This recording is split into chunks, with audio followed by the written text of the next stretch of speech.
बस हॉस्टेज है, बुरे तरीके से देखा जाता है और कोई इज्जत नहीं की जाती। पेट पालने के लिए, बच्चों का पेट पालने के लिए हम मजबूरी से घर से निकली। हर बंदा हॉस्टेज को गलत समझता है, गंदी नजरों से देखता है। ये वो बहुत गंदी गंदी ऐसी ऐसी बातें करते हैं। बातें सुन के बंदा दिल करता है एक मरतबा बंदा कोई चीज खा के ना मर ही जाए ना। हमारे बाप की उम्र का भी है ना, उसने इस तरीके से बुलाना है, इधर आ, गल सुन, इस तरीके से बुलाते हैं जैसे हमें उन्होंने 600 रुपया किराया दे के 900 किराया दे के हमें मुल्क खरीद लिया है। बोलेंगे फोल्डिंग पे हमारे साथ आके बैठो, हमें टच करने दो। ड्राइवर्स की डिमांड होती है। हाँ जी, अगर किसी को टच नहीं करने दिया तो उसको दोबारा ड्राइवर ने अगले दिन गाड़ी पे नहीं लेके जाना। ऐसे कुत्तों की तरह जलील करते हैं। फिर भी हम हर बंदे की बात सुन के हालात का सामना कर रही हैं। इस हालात में हॉस्टल से अपनी मजबूरी के लिए घर से निकली हैं, क्योंकि हम इतने पढ़े लिखे नहीं है कि हमें कोई अच्छी जॉब मिल सके। इस समय से साइमा मौजूद है जो बस हॉस्टेज है, और कहा जाता है कि बस हॉस्टेज को हमारे मुआशरे में बहुत ही बुरे तरीके से देखा जाता है और कोई इज्जत नहीं की जाती है। पैसेंजर्स का इनके साथ किस तरह का रवैया होता है, ड्राइवर का किस तरह का होता है, स्टाफ का किस तरह से होता है।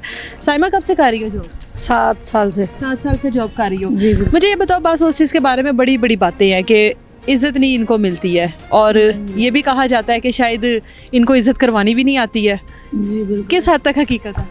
ये बिल्कुल गलत बात है। ये इनकी गलत सोच है, जेंट्स की बहुत ज़्यादा गलत सोच रखते हैं ये लेडीज़ के बारे में और हॉस्टेज के बारे में। हॉस्टेज से अपनी मजबूरी के लिए घर से निकली हैं, क्योंकि हम इतने पढ़े लिखे नहीं हैं कि हमें कोई अच्छी जॉब मिल सके। हमें जितने हम पढ़े, जितनी हमें जॉब मिलती है अपने पेट कमाने, हम अपना पेट पालने के लिए, बच्चों का पेट पालने के लिए हम मजबूरी से घर से निकली हैं। लेकिन ये लोग हमारी बिल्कुल भी रिस्पेक्ट नहीं करते, चाहे मोहल्लेदार है, चाहे हमारे माशरे वाले हैं, जो भी है। हर बंदा हॉस्टेज को गलत समझता है, गंदी नज़रों से देखता है कि ये हॉस्टेज है यार, ये जा रही है, ये बहुत गंदी है, ये ऐसी है। वो बहुत गंदी गंदी ऐसी ऐसी बातें करते हैं कि बंदा ना उनकी बातें सुन के बंदा दिल कर रहा है एक मरतबा बंदा कोई चीज़ खा के ना मर ही जाए। इससे ऐसी ज़िंदगी से तो यही बेहतर है कि बंदा खुदकुशी कर ले, बंदा जीना ही छोड़ दे इन लोगों की बातें सुने तो। ये इस तरह की गलत गलत बातें क्या रवैया होता है साइमा? हर तरह के पैसेंजर्स आते हैं आप लोगों के साथ? अच्छे भी होते हैं, बुरे भी होते हैं। काफ़ी अच्छे होते हैं, काफ़ी ऐसे होते हैं कि वो, अगर आप देखेंगे ना हमारे बाप की उम्र का भी है ना, उसने इस तरीके से बुलाना है। अगर हॉस्टेज को बुलाना है ना, उसने कहना इधर आ, गल सुन, इस तरीके से बुलाते हैं जैसे हमें उन्होंने 600 रुपया किराया दे के 900 किराया दे के हमें मुल्क खरीद लिया है। हम इनकी रिहाई रखी हुई है, मुल्क खरीदी हुई है इन लोगों की, पैसेंजर की। ये इस तरीके से बुलाते हैं हमें, इनको बुलाने की तमीज़ नहीं है। काफ़ी ड्राइवर भी ऐसे करते हैं, इधर आ मिस, इधर आ। किसी को भी तमीज़ नहीं है कि किस तरीके से लेडीज़ को बुलाया जाता है। मैं तो यही इनको कहती हूँ, ये घरों में भी ऐसे ही बुलाते हैं। इनके घरों में भी हैं लेडीज़, इनकी बहनें हैं, बेटियां हैं, माँ है, ये घर में भी ऐसे ही बुलाते हैं। इसी वजह से गाड़ियों में आके हमें भी इसी तरीके से बुलाया। आप लोगों के क्या ड्राइवर जो होते हैं, जो आप लोगों का स्टाफ होता है, वो भी आप लोगों की इस तरह से इज्जत नहीं करता?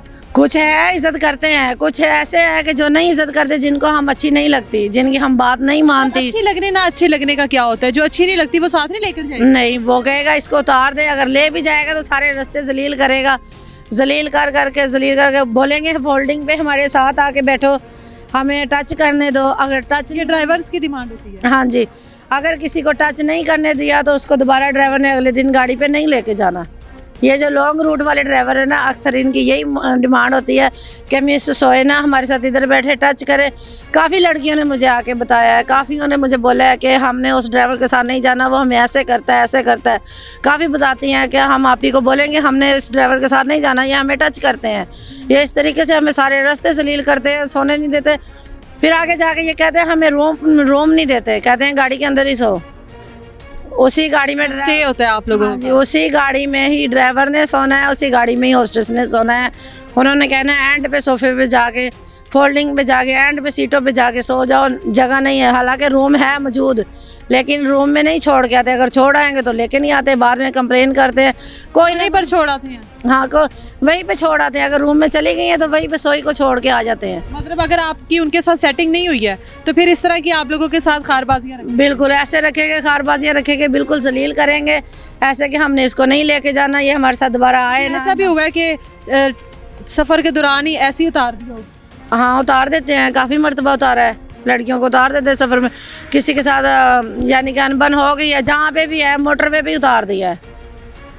अगले दिन एक हॉस्टेस गई थी कराची मनसेरा से, उन लोगों ने इतना उसको जलील किया, सारे रास्ते गार्ड ने उसको गालियाँ दी, इतनी गंदी गालियाँ दी उसको, इतना जलील किया, जलील कर करके 4-5 दिन के बाद वो घर वापस आके पहुँची है।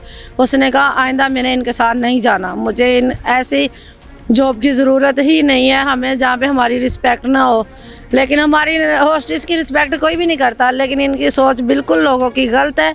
लोगों को चाहिए कि ये हमारी रिस्पेक्ट करें, हमारी हिम्मत को दाद दें कि हम किसी के आगे हाथ नहीं फैलाती हैं, हम अल्लाह से मांगती हैं और अपनी मेहनत करती हैं। सारा दिन घरों से जलील होकर 24 घंटे सफ़र में गाड़ियों में धक्के खा खा के तरह तरह लोगों की बातें सुन के, तरह तरह के लोग होते हैं जलील करते हैं, ऐसे कुत्तों की तरह जलील करते हैं। फिर भी हम हर बंदे की बात सुन के हालात का सामना कर रही हैं। इस हालात में जो महंगाई के हालात है, इस महंगाई में कोई रोटी पूरी नहीं होती हमारी इसका जॉब के साथ। लेकिन फिर भी शुक्र है अल्लाह का, हम अपना रिज़्क, अपनी रोटी, अपना पेट पाल रहे हैं, बच्चों का भी किराया भी, हर चीज़ अफोर्ड कर रहे हैं अपने सर पे। किसी के आगे किसी के आगे हाथ नहीं फैलाए कभी भी, अल्लाह के आगे हाथ फैलाते हैं। लेकिन ये मैं इनसे ये रिक्वेस्ट है कि हॉस्टेस की इज़्ज़त किया करें, कोई हॉस्टेस को गलत ना समझे, यही समझे। साइमा, जो बस होस्ट होती है वो ड्राइवर की पसंद की अगर ना हो तो वो साथ नहीं लेकर जाता। इनको ये भी इनके ऊपर होता है कि आप लोगों ने एक शो पीस की तरह रहना है। जिस बस में अच्छी बस होस्टेस प्यारी होगी, गुड लुकिंग होगी, उसमें पैसेंजर भी ज़्यादा आएंगे, बिल्कुल ये बुक होंगे। जो थोड़ी सी लोकल कंपनी होती है ना, उनको ये इशू रहता है कि आप आगे आगे खड़ी हो तो पैसेंजर आएगा। जैसे पिंडी जाते हैं हम, मनसेरा वाली गाड़ी पे पिंडी गए हैं, पिंडी उन्होंने 26 नंबर पे रोका, उन्होंने कहा इधर आगे खड़ी हो। आगे नहीं खड़ी हो ना, आपको मैडम इतनी बार बोले आगे खड़ी हो, फिर आप जाके पीछे खड़ी हो जाती हैं। वो पैसेंजर टच होते हैं, हमने जाहिर अपनी सीट पे जाके बैठ, यहाँ तक कि आगे तक फोल्डिंग तक पैसेंजर बिठा देते हैं कि वो मैडम के साथ लगते हैं पैसेंजर। गाड़ी ऐसे फुल ओवर गाड़ी कर देते हैं। 49 सीटर है ना, 49 से भी डबल पैसेंजर उन्होंने बिठा लेने। अपना फ़ायदा सोचते हैं, ये नहीं सोचते कि वो भी हमारी बहन बेटियों की तरह गाड़ी में। अगर उनको बोले ना, वो बोलेंगे हमारी बहनें वही हैं जो घर में, आप हमारी बहनें नहीं हैं। हम क्या गलत हैं? अगर हम इनके नीचे लेटे, इनकी बातें सुने, फिर हम अच्छी हैं। अगर हम इनकी बात नहीं मानते तो हम इनकी बहन बेटियों की तरह नहीं हैं। लेकिन ये इन लोगों की बिल्कुल घटिया और गंदी सोच है। ऐसे लोगों को सज़ा अल्लाह पाक देगा। मैं ये सोचती हूँ जो किसी की बेटी के साथ करेगा ना, कल को उसकी बेटी के साथ ऐसा ही होगा। लेकिन इनको ये मेहरबानी है कि हॉस्टेस के ऊपर उंगली ना उठाए, कीचड़ ना उछाले। हॉस्टेस गलत नहीं है, किसी भी औरत के ऊपर ना उठाएं। कोई भी औरत अगर घर से निकली है तो उसकी इज्जत करें। मुझे दें इजाज़त, अल्लाह हाफिज़।